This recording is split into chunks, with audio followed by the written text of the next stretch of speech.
Mr. Speaker, he will not make that commitment, and yet the world is getting more dangerous. His Chancellor's budget did not even mention defence. The Chancellor's budget last week was a copy and paste of Bidenomics. It turns out that a high spending, high borrowing, high inflation approach is less popular than she may have thought.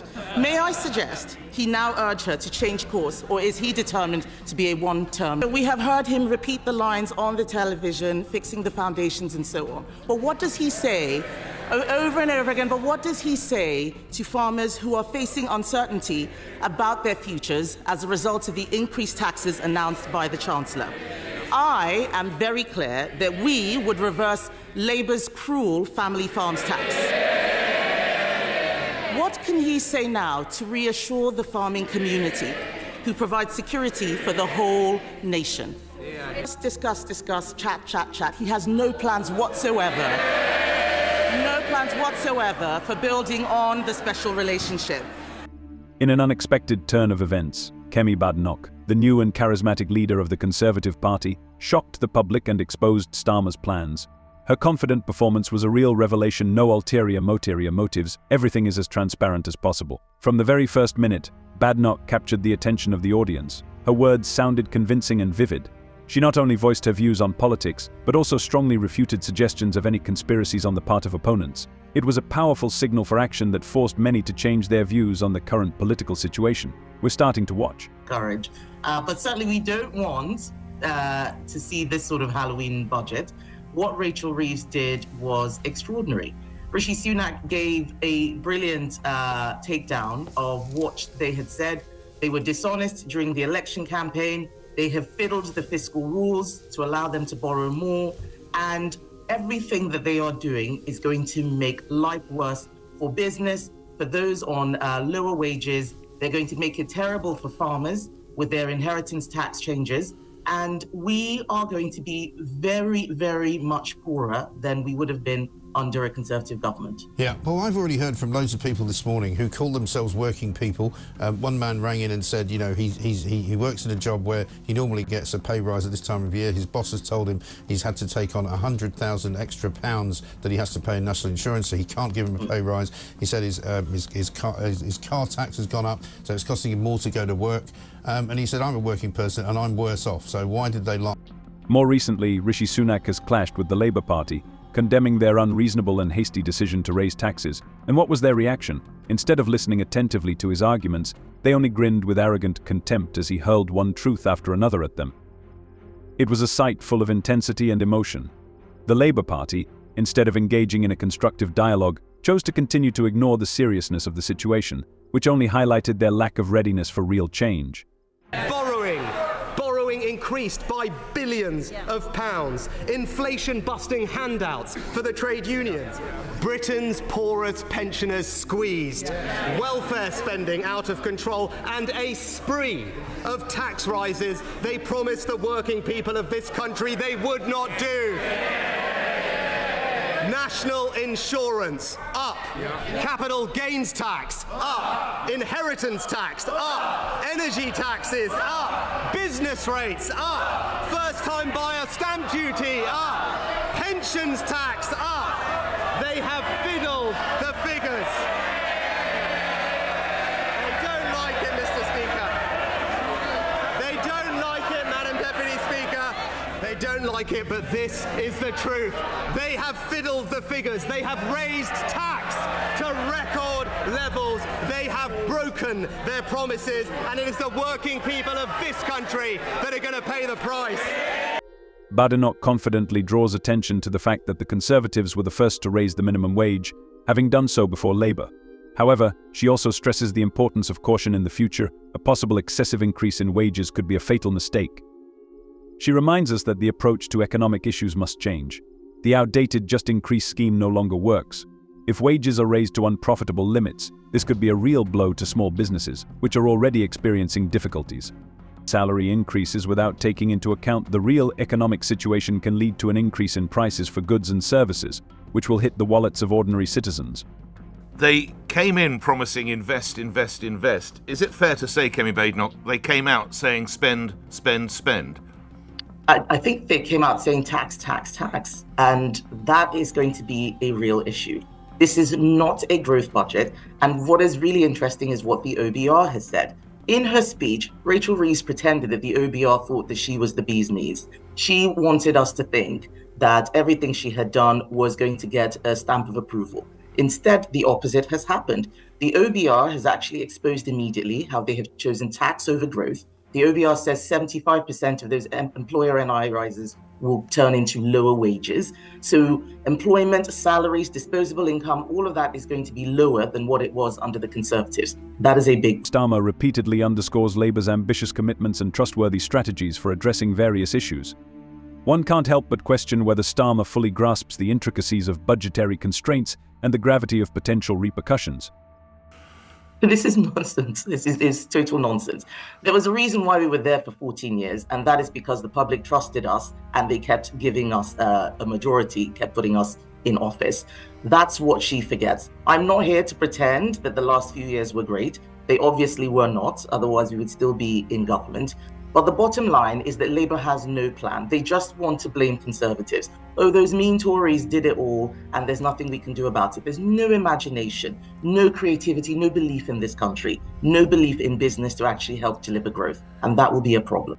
One of the key aspects that attracts attention in Rachel's character is her constant confrontation between corporate goals and the requirements of government structures.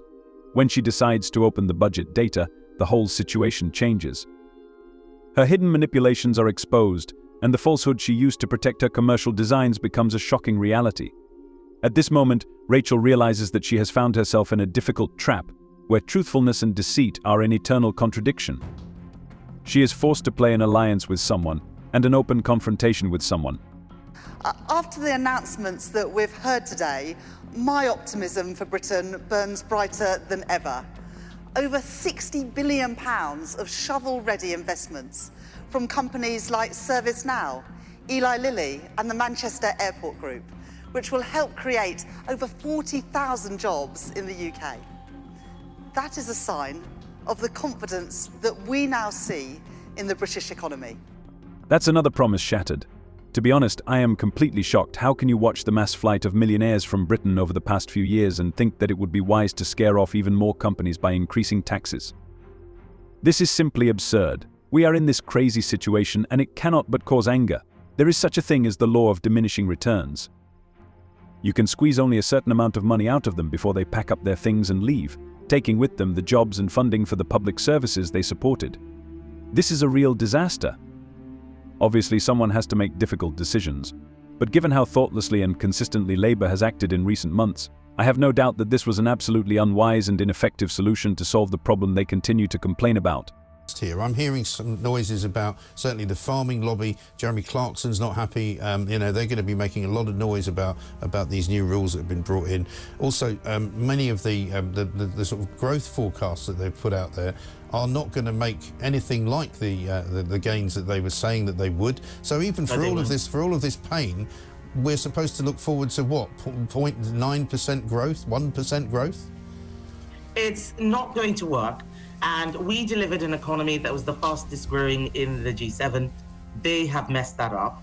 But they have also created knock-on effects and unintended consequences that will become apparent as time shows.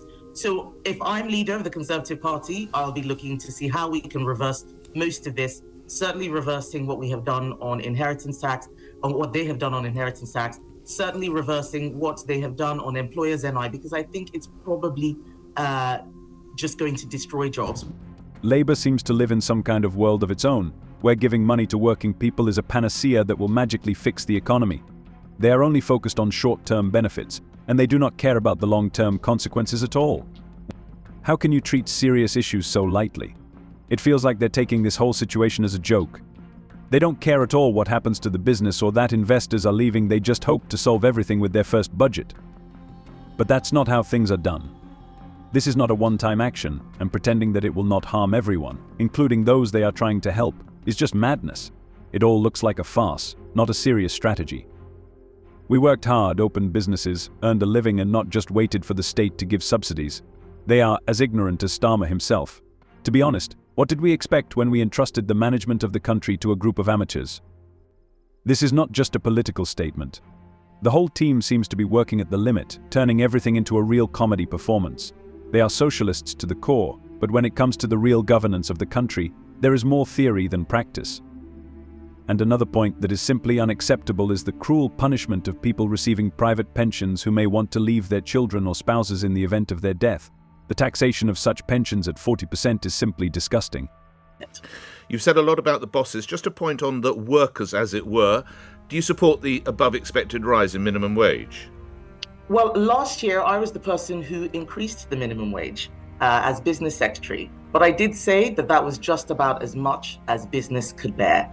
If we do not have businesses starting up, or if businesses start closing because they can't afford all of the regulation and taxes that we're putting on them, then people aren't going to have jobs. And making sure that people have jobs, for me, is number one priority. It is very important that we have a society where everyone is able to earn a minimum wage, earn a living wage, but we have to recognize where that money comes from. And that money comes from the risk that business people take, that entrepreneurs start, in terms of creating jobs and providing for the whole economy. Business owners are under tremendous pressure right now, and these are not just words, this is the reality they have to face every day.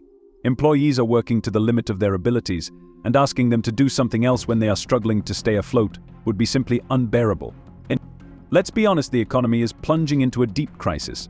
Profits are plummeting, taxes are rising at an appalling rate, and now there is talk of wage increases, which could be the last straw for many companies. It's like throwing a stone at a drowning man, it's just crazy. Kemi Badenoch is raising the alarm, urging us to finally name the minimum wage the way it really is. She states with full confidence that further pressure may eventually harm those whom it should help if the business starts to close one by one. But will Starmer and his team heed this urgent warning? She talks about Rachel, who is mindlessly raising taxes, and how Sunak is suspending her. These are not just political games, these are the destinies of people. This is the life and future of entire companies that depend on the common sense and wisdom of those who make decisions. Share your opinion in the comments. See you.